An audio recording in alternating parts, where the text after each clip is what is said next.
ओम नमः शिवाय। समय की अत्यंत व्यस्तता के कारण आपके साथ वार्तालाप नहीं हुआ। कल अचानक ही बातचीत हुई तो एक बहुत ही सेंसिटिव बात सामने आई, उसके बारे में थोड़ा प्रकाश डालने को मन करा। हुआ ऐसा कि कल जब बातचीत हो रही थी तो उसमें बहुत ही मेरे जो मित्र थे वो बहुत ही चिंतित दिख रहे थे। उसकी एज होगी 25 के आसपास।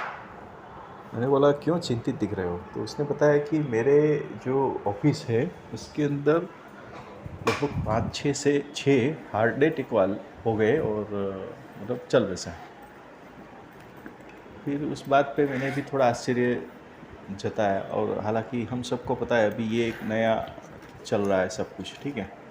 तो फिर उसके ऊपर उसने आगे बात की है कि जो आप भी जानते हो हम भी जानते हैं, उस बात में कितनी सत्यता है उसमें हम नहीं गिरते हैं। मैंने उसको सीधा सा बताया, मैंने कहा कि चलो ठीक है, मैं आपके साथ कोई क्रॉस करना नहीं चाहता कि किस वजह से हार्ट अटैक आ रहा है, वो सब डिस्कशन करने से कोई मतलब नहीं है। पर मैंने उसको सीधा पूछा कि आप इतना जानते हो तो आपने उसके लिए करेक्टिव एक्शन क्या क्या लिया? तो वो सोच में गिर गया। तब मैं हंसा और उसको बताया कि देखो, हम लोग हैं ना अभी पैकेज ऑफ इन्फॉर्मेशन हो गए हैं। हमें किसी चीज़ का सॉल्यूशन नहीं चाहिए, सिर्फ इन्फॉर्मेशन चाहिए। उसके ऊपर 2-3 मिनट मनन चिंतन करते हैं और फिर वही अपनी जो किसी पुरानी स्टाइल है उसमें जीने लगते हैं। अपने साथ नहीं हुआ है ना, वो बात सोच के हम लोग बहुत ज़्यादा खुश हो जाते हैं। ये बात इतनी सरल नहीं है। आप याद रखो कि जब कोई भी बात होती है तो उसके अंदर आप क्या कर सकते हो या आप अभी क्या कर रहे हो उसके बारे में जानना बहुत ज़रूरी है। तो चलिए लंबी चौड़ी इधर उधर की बात को छोड़ के मुद्दे पे आ जाते हैं। आज हम सब लोग जानते हैं कि हमारे कोई भी पहचान में किसी न किसी का हार्ट अटैक की वजह से मृत्यु होना आम सी बात हो गई है, और वो भी हेल्थी होते हैं, और एज भी लगभग 20 से लेकर 30 साल के अंदर। तो ऐसा क्यों हो रहा है? कभी आपने सोचा? किसी ने बताया, आपने मान लिया? ऐसा नहीं होता है। आप चेक करो। अभी आप चेक क्या करोगे? दूसरे की बात छोड़िए, मैं आप जो मुझे सुन रहे हैं उसकी बात कर रहा हूँ। आप चेक करो आपका डेली शेड्यूल। आपके डेली शेड्यूल में 3 चीज़ आप चेक करो कि पूरे दिन में आपको स्ट्रेस कितना रहता है। दूसरा आप चेक करो कि आपका जो वर्किंग आवर्स है वो क्या है। और तीसरी बात, आपका जो डाइटिंग है यानी कि जो खान पान है वो कैसे है। तो आप आश्चर्यचकित हो जाओगे कि तीनों के अंदर बहुत ही फ्लक्चुएट है। हमने देखा है लोग 3 बजे 4 बजे खाना खाते हैं, रात को 10-11 बजे खाना खाते हैं। आप उसमें जहाँ तक हो सके वहाँ तक प्लस माइनस करिए।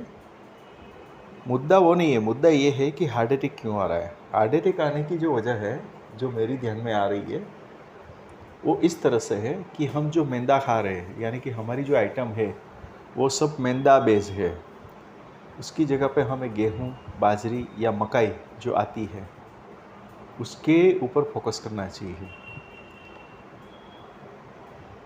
हमारे जो पुराने ज़माने के लोग थे वो मैदा का कम से कम इस्तेमाल करते थे।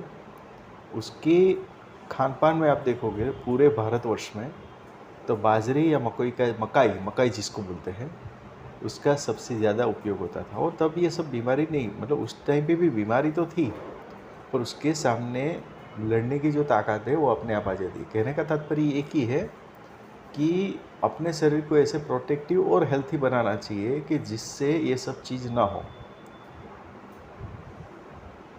दूसरी बात करें ऑयल। अब फॉरेन का एक बहुत बड़े फिलोसोफर ने बोला था कि अगर डेप्ट करके भी आपको प्योर घी खाना मिले तो खाओ, मतलब उसके लिए आप किसी से मांग के भी पैसा लेके खाना पड़े तो भी आप खाओ। क्या खाओ? प्योर घी। तो ये तो अपने हिंदुइज्म में था कि भाई आप घी का उपयोग करो, तो अभी घी का उपयोग ख़त्म हो गया। उसकी जगह पे कई सारे प्रकार के तेल आ गए, हम उसके ऑयल आ गए। हम उसके ऊपर नहीं जाते कि ये ऑयल अच्छा है, ये ऑयल अच्छा है, उसके ऊपर हम नहीं जाते। आप देखिए कि उसमें आप क्या कर सकते हो। कुछ चेंजेस लाइए, बदलाव लाइए, यानी कि पुरानी जो स्टाइल थी उसमें आप जाइए, तो आपको उसके अंदर भी चेंज करने की आवश्यकता होनी चाहिए। तीसरा आता है कोल्ड ड्रिंक्स। आज तो एक आम सी प्रैक्टिस हो गई है, खाना खाते हैं साथ में कोल्ड ड्रिंक पीते हैं और साथ में स्मोकिंग करते हैं, एक साथ 3 चीज़ करते हैं। हार्ट अटैक की ये सबसे बड़ी वजह है। आई रिपीट माई सेंटेंस, ये जो है ना हार्ट अटैक की सबसे बड़ी वजह यही है। क्यों? क्योंकि आप जो फूड खा रहे हो उसके ऊपर कोल्ड ड्रिंक पी रहे हो, तो वहाँ पे केमिकल रिएक्शन होता है और ऊपर से आप स्मोकिंग करते हो। 3 चीज़ एक साथ हो गई, तो मतलब आप खाना नहीं खा रहे हो, आप जहर डाल रहे हो शरीर में। फिर क्या होगा आप अभी सोच लो। उसी की जगह पे नींबू का शरबत ले लीजिए, छाछ ले लीजिए, और ये सब जो चीज़ है जो आपको शरीर को हेल्थ देगी। आप क्यों ये सब भूल जाते हैं? आप बोलोगे कि मैं तो बाहर जाता हूँ टिफ़िन में खाता हूँ, तो आप टिफ़िन में खाइए, कौन मना बोलता है। कोई बोलेगा टिफ़िन की भी व्यवस्था नहीं है। आप जहाँ पे जॉब करते हैं या कुछ भी करते हैं ना, उसके अगल बगल में आपको घर का खाना भी मिल जाता है, और वो भी बहुत ही सस्ते दाम पे। आप एक बार पूछ के तो देखो, इंक्वायरी करके तो देखो, यानी कि खाना आप घर का खाइए। ठीक है, मिल्क के अंदर भी बहुत कुछ हो गया है। जो मिल्क आता है, जहाँ तक हो सके वहाँ तक उसके अंदर भी कोई भी बदलाव कर सकते हो आप, तो बदलाव करने की आप कोशिश करिए। मैं वो नहीं बोलता हूँ कि इसका मिल्क अच्छा है, इसका मिल्क अच्छा है, ये ब्रांड अच्छा है, पर ये जो चेंजेस है ना छोटे छोटे, वो करिए। कई लोग हैं कि जो बोलते हैं मैं तो घी दूध कुछ खाता ही नहीं हूँ, तो फिर सोच लो आप क्या करोगे। फिर हमें ज़्यादा से ज़्यादा एक कॉमन सी प्रैक्टिस हो गई, हम लोग जूस ज़्यादा पीते हैं। मतलब कोई शॉप पे गए, ये जूस वो जूस मंगा लिया और पी लिया। उसकी जगह पे जो जूस आप पी रहे हो उसके फ्रूट्स आते हैं, वो आप डायरेक्ट खाओ, तो आपको पता चलेगा कि जूस में और इसमें कितना फ़र्क है। वो आप चेंज करो। हो सके तो रात का सोने का एक फ़िक्स टाइम रखिए। मैं ये नहीं बोलता हूँ कि आप 7 बजे सो जाए या 8 बजे सो जाए, पर आप कम से कम ज़्यादा से ज़्यादा जल्दी हो सके वहाँ तक रेगुलर टाइम पे सोने की प्रैक्टिस करें। और सुबह जहाँ तक हो सके, मैं वो टाइम भी नहीं बोलता कि ब्रह्म मुहूर्त में उठिए, इधर उठिए, ये मैं नहीं बोल रहा हूँ, पर जहाँ तक हो सके वहाँ तक आप जल्द उठने की कोशिश करें। थोड़ी लाइट वेट एक्सरसाइज करें, ठीक है। दूसरी बात, हम लोगों का जो भी आदत है, आपने देखा होगा, हम लोग ज़्यादा से ज़्यादा टाइम अपना स्पेंड 3 जगह पे करते हैं। एक ऑफिस पे, यानी हम लोग जहाँ पे काम कर रहे हैं वहाँ पे, दूसरा घर पे, या तीसरा हम जो भी मतलब स्मोकिंग करते हैं या जो भी हमें एक अच्छी बुरी आदत है वहाँ पे अपनी ज़्यादा से ज़्यादा टाइम स्पेंड करते हैं। कम से कम हफ्ते में 1 दिन बाहर घूमिए, नंगे पैर चलिए, कुदरत के यानी कि नेचर के जहाँ तक हो सके वहाँ तक क्लोज होइए। हफ्ते में 1 बार जब छुट्टी होती है तब 1 घंटे के लिए आप बाहर निकल के देखिए, फिर पता चलेगा कि कितना चेंजेस है और इसके अंदर आप क्या क्या कर सकते हो। तो आपको पता चलेगा कि ये जो रियल लाइफ है वो अलग ही है। और इसके द्वारा 2 चीज़ होगी, एक ये होगा कि आपका शरीर का प्रोटेक्शन पावर बढ़ेगा, और जो शरीर को चाहिए, बॉडी को चाहिए, जो नेचुरल चीज़ वो आ जाएगी। कुल मिला के मैं आपको क्या कहना चाहता हूँ कि हम लोगों ने धीरे धीरे करके नेचुरल चीज़ जो कि शरीर को हेल्थी रखती है उसके ऊपर लगभग कटौती कर दी है।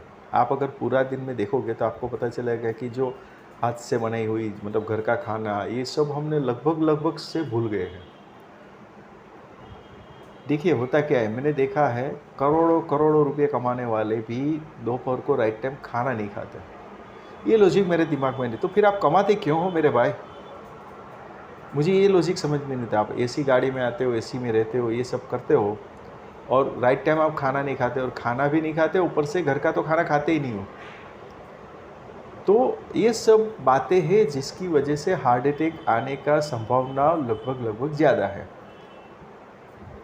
आप कागज़ पेन लेके ये ऑडियो मेरा जो है वो फिर से सुनिए और राइट डाउन करिए। अगर सही में आप सीरियस हो, अपने आप को बचाना चाहते हो, सब कुछ इधर रह जाएगा, याद रखना, कुछ इधर आने वाला नहीं है साथ में। तो जितना आप जी रहे हो उतना तो आराम से जियो, जो आप कमा रहे हो उसको आप अपने लिए तो इस्तेमाल करके देखो। वरना एक जोक्स था, आपको शायद पता होगा, हालांकि जोक्स नहीं है, सीरियस बात है। एक बहुत बड़ा व्यापारी था, बहुत कमाता था, उसका ड्राइवर था, वो हर रोज़ उसको बहुत ही अच्छा वफादार था, सेवाभावी भी था। एक दिन जो मालिक था चल बसा, घर में फैमिली में और कोई नहीं था, बीबी थी। ड्राइवर ने बीबी के साथ शादी कर ली, तो वो जो पूरी इनकम थी वो ड्राइवर की हो गई। तो ड्राइवर को तब पता चला कि यार मेरा जो बॉस था वो तो मेरे लिए कमा रहा था। आप समझ गए? तो लाइफ को थोड़ा एंजॉय करिए यार, ये सब बातें छोड़िए। और मुझे ये नहीं पता चल रहा है कि जब हमारे सामने ये सब घटनाएं बनती है, उसके बाद भी हम उसके ऊपर एनालाइज करते हैं, डिस्कशन करते हैं, पर हम अपने आप में कोई बदलाव नहीं लाते। ये कुछ समझ में नहीं आ रहा है। तो आप अपने आप में बदलाव लाइए, यहाँ पे कमेंट करिए ताकि मुझे भी पता चले कि आपको इसकी कितनी इफ़ेक्ट हुई। तो आशा करता हूँ आपका आज का वीडियो भी आपको बहुत अच्छा लगा होगा। ओम नमः शिवाय।